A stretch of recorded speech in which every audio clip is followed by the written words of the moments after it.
Internet. It is on Malik Aaron, and welcome back to Box Office Predictions. Today we're going to be talking about The Boys in the Boat. So as usual, we're going to be going over the pros and cons. So let's get to it. Pros. George Clooney. He's directing this. Yes, he's not only an actor, but he's a director. But we might as well talk about his acting stuff because that's what he's most well known for. I mean, he's been a big name for a long time. This was biggest movie for a while was Batman Robin, which is really unfortunate. But thankfully, he was able to surpass that with The Perfect Storm. I know Oh Brother, Where Art Thou? I know that's a cult classic. He was in the Spy Kids movies, 1 and 3. Yep. That's real. And of course there's Ocean's 11, 12, 13. What else do we have? Serena, I guess. A lot of like mid-tier movies. I know Burn After Reading. That's a pretty notable one. Up in the Air, that was a nice little hit. And then Descendants, that was a big awards movie. Well, as was Up in the Air. Gravity, it wasn't like a main player in that. That was basically Sandra Bullock's movie, but still made a lot of money. Monument Men, which I believe he directed, that did all right. Less said about Tomorrowland, the better. And after that, not a whole lot else. Well, he he wasn't Ticket to Paradise last year, which did quite all right for itself. When it comes to technical credits, let's see, what has he directed? There's Confessions of a Dangerous Mind. Is that what this is? Yeah. That didn't do too great. Well, I didn't do great at all. Leatherheads was a flop. The Ides of March, I think, did fine. Maybe. Yeah, it did okay. I didn't do great, but it did okay. Monuments Men did all right for itself. Suburbicon, let's not discuss that one. um, and the other movies, well, they weren't theatrical releases, so I can't really discuss them. But yeah, George Clooney, he is a very well known name. I imagine like his name being attached to gotta go all the way back to this might help it a little bit. So I'm gonna label that as a pro, albeit it's a very um is it very light pro, but it's still a pro. So that's pro number one. Pro number two, this is coming out on Christmas Day, which is on a Monday, which is really weird, but that's just how it is. And obviously, Christmas Day is one of the best days of the whole year when it comes to the box office. Movies of all kinds explode over that day. Although family movies really explode the next day, the day after Christmas. But for the most part, every movie benefits from Christmas. So releasing this on Christmas Day, yeah, makes sense. You can make a couple more dollars than you normally would have if you released it like any other time of the year. So, yeah, the Christmas Day release, I would label that as a pro. And that's really it. Okay. Cons. Reviews for this are not good, like, at all. It's a 57%, which is piss poor, considering the fact that this is obviously envisioned as an awards flick.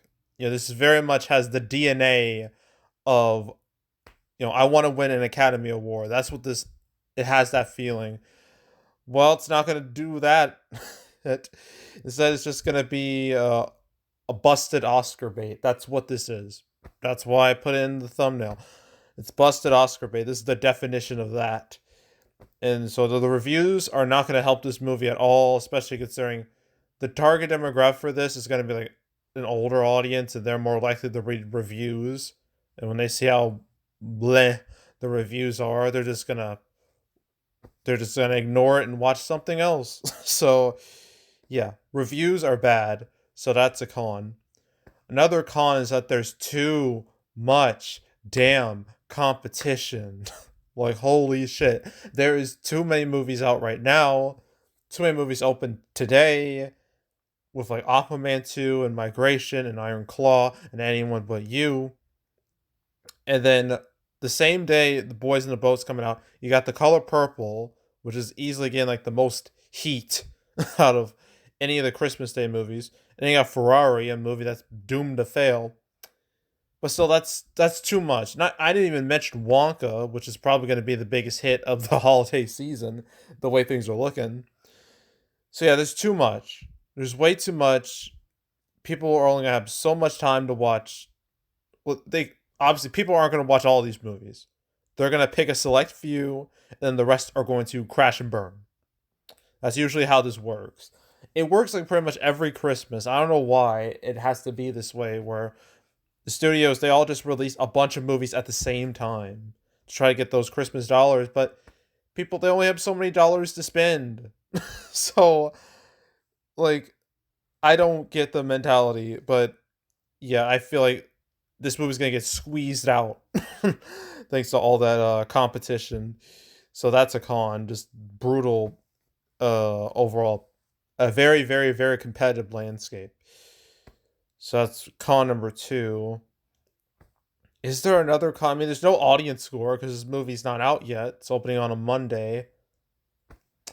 And I might as well mention that Christmas Day, I mean, yes, it's very strong day for movie going, but movies that open on Christmas Day specifically, sometimes it doesn't go too great. You'd be surprised. Like the movies that do really well are movies that don't even open on Christmas Day, funny enough. I mean,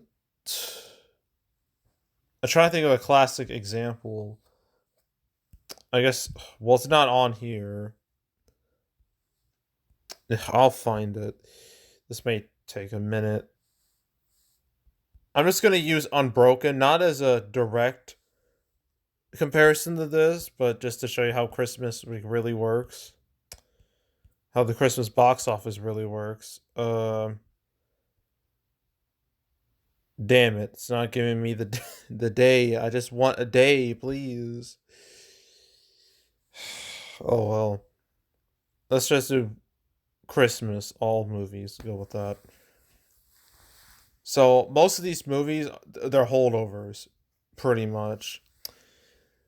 But when it comes to new releases, I'm trying to think of a really strong. Is it here? Should be. Ali. That's a fantastic example. So this is very much an award centric movie right here. Ali with Will Smith. Thing is, this had the biggest opening day for like Christmas at the time with over 10 million. So you'd probably think, oh, it's gonna have really long legs. It's gonna have a long life. Nope. It just crumbled after that and only made 58 million total and was a total bomb. A total bomb. So I'd use that as an example of how a Christmas release may not help you in the grand scheme of things. I mean, it'll give you like a little bit of money, but it doesn't mean you're gonna have a long life after that. It's not a guarantee. But yeah, I'm not gonna say that's gonna happen to this, but it's possible, especially considering how weak word of mouth is for this, and also severe lack of buzz. That's another con I should mention. No one's talking about this movie one bit. It's just kind of there, which is not a good thing considering there's so many other movies out. They're all fighting for attention, and this is as I think it's like this and Ferrari have like the least amount of attention of the bunch. So that's not good. So that's a con. The severe lack of anyone caring. And I think that's it. Yeah, I think I mentioned everything. So opening weekend, well, I hate that this is opening on a Monday because this makes things so much harder. But yeah, this is opening on a Monday, so I have to think about that. And then the weekend that happens well after that. Uh, I don't know. Should I even try to predict a weekend? I feel like that's I don't think it's gonna work out. Ugh, this is a struggle. Um, I guess opening day, Christmas Day, is projected to hit like 2 to 3 million. I think that's fair. I think that's reasonable for this. So I'm gonna say two. The same thing, 2 to 3 million opening day, Christmas Day. I guess it's opening weekend. Depending on how Tuesday, Wednesday, and Thursday go, it may tank after that. It may only make like, I don't know, 5 million for the official weekend. And then it's total 20 million or less, I would say. I'm probably gonna be wrong, but that's what I'm going with, just to be somewhat safe. So yeah, so that's Boys in the Boat. We got three more movies to discuss: The Color Purple and Ferrari, and also Poor Things. I meant to do that yesterday, but I really just didn't feel like doing it, so I decided to just push it to today instead. So yeah, let me making videos on like those three movies, so stay tuned for those. But yeah, that's it. That's all. Make sure to subscribe, like this video, leave a comment, turn on notifications, share the whole drill. We'll check out more videos like this. I got playlists on the homepage. All previous prediction videos I made this year, the past few years, won't watch any of them, go right ahead. I made prediction videos for Anyone But You, Aquaman 2, Iron Claw, Migration. I made those Wednesday because I was not about to make like 7, 8 videos in one night. That is not happening. So decided to split it up a bit to make life easier for myself. But if you want to watch those videos too, you can go right ahead. There's also the Canceled series where I go over all the movies that were supposed to come out but didn't. I don't believe I ever talked about Boys in the Boat ever. How about no? No. Okay. Never talked about it once. But I've made 224 episodes of Canceled. I will make a 225th episode of Canceled. I plan on doing it after I record all these videos, these prediction videos. So stay tuned for that one. But if you want to watch any of the past Canceled episodes I made on the channel, you want to binge all the episodes from beginning to now, go right ahead. There's also box office recaps where I go over the box office results for any particular month. Oh yeah, December recap. That'll be within like the first week or so of January.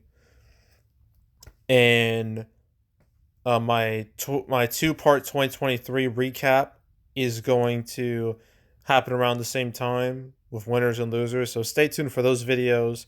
But if you want to watch any of the past recap videos I made on the channel, you can go right ahead. And yeah, that's it. That's all. I am out. Goodbye.